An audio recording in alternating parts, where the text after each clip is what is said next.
Hi అండి, నమస్తే. Welcome to our channel ఆహారమే ఆరోగ్యం. ఇవాళ మనం బీట్రూట్తో పచ్చడిని ఎలా తయారు చేసుకోవాలో చూద్దాం. దానికోసం 2 టేబుల్ స్పూన్ల ధనియాలు, 4 నుంచి 5 వరకు ఎండుమిర్చి, 1 టీ స్పూన్ మెంతులు, 1 టీ స్పూన్ జీలకర్ర, కొద్దిగా చింతపండు, అలానే ముందుగా కట్ చేసి ఉంచుకున్న బీట్రూట్ ముక్కల్ని తీసుకోవాలి. తరువాత స్టవ్ ఆన్ చేసుకొని కడాయి పెట్టుకొని దానిలోనికి కాస్త ఆయిల్ని యాడ్ చేసుకోవాలి. ఇలా ఆయిల్ హీట్ ఎక్కిన తర్వాత మెంతుల్ని వేసుకొని ముందుగా మనం కాస్త రంగు మారేంత వరకు ఫ్రై చేసుకోవాలి. తర్వాత దీనిలోనికి ధనియాలను కూడా యాడ్ చేసుకొని 1 నిమిషం పాటు ఫ్రై అవనివ్వాలి. ఇలా ఇవి ఫ్రై అవుతుండగా ఎండుమిర్చిని కూడా యాడ్ చేసుకోవాలి. వీటినన్నింటినీ కొంచెం సేపు ఫ్రై చేసుకొని స్టవ్ ఆఫ్ చేసుకొని జీలకర్ర, చింతపండుని యాడ్ చేసుకొని ఒక ప్లేట్లోకి తీసుకొని కాసేపు చల్లారనివ్వాలి.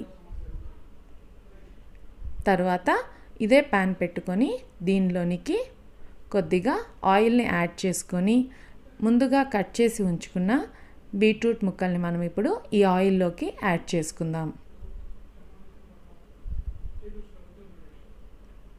ఇలా బీట్రూట్ ముక్కల్ని యాడ్ చేసుకొని ఒక 2 నిమిషాల పాటు బాగా ఫ్రై అవనివ్వాలి. వీటిలోంచి పచ్చి వాసన పోయేంత వరకు ఫ్రై చేసుకోవాలి. ఇలా ఫ్రై అయిపోయిన తర్వాత పక్కన వాటిని చల్లారనివ్వాలి. ఈలోపు మనం వీటిని మిక్సీ జార్లో ఫైన్ పౌడర్ లాగా చేసుకుందాం. కాస్త ఉప్పుని కూడా యాడ్ చేసుకొని మెత్తని పౌడర్ లాగా చేసుకోవాలి. ఇలా మెత్తగా పౌడర్ చేసుకున్న తర్వాత దీనిలోనికి ముందుగా చల్లార్చి ఉంచుకున్న బీట్రూట్ ముక్కల్ని ఇప్పుడు యాడ్ చేసుకుందాం. ఇలా బీట్రూట్ ముక్కల్ని యాడ్ చేసుకొని మెత్తని పేస్ట్ లాగా చేసుకోవాలి. ఇలా పేస్ట్ చేసుకున్న తర్వాత బీట్రూట్ పచ్చడి రెడీ అయిపోయినట్టే. ఇప్పుడు దీనిలోనికి మనం కాస్త తాళింపుని వేసుకుందాము.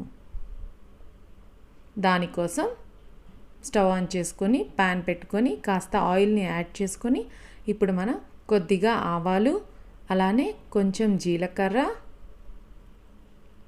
తరువాత మినపప్పుని వేసుకొని దీనిలోనికి ఒక ఎండుమిర్చిని యాడ్ చేసుకొని ఒక 2 నిమిషాల పాటు వేగనివ్వాలి. ఇలా మినపప్పు రంగు మారేంత వరకు ఫ్రై చేసుకొని ఇప్పుడు మనం కరివేపాకు, కాస్త ఇంగువ వేసుకొని ఫ్రై అవనివ్వాలి.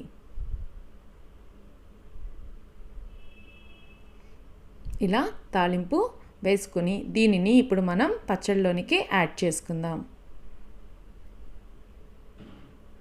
ఇలా పచ్చడిలోకి యాడ్ చేసుకుంటే ఇంతేనండి, బీట్రూట్ పచ్చడి రెడీ అయిపోయినట్టే. ఎంతో కలర్ఫుల్గా ఉండే బీట్రూట్ పచ్చడి వేడివేడి అన్నంలోనికి కాస్త నెయ్యి వేసుకొని తింటే చాలా రుచిగా ఉంటుంది.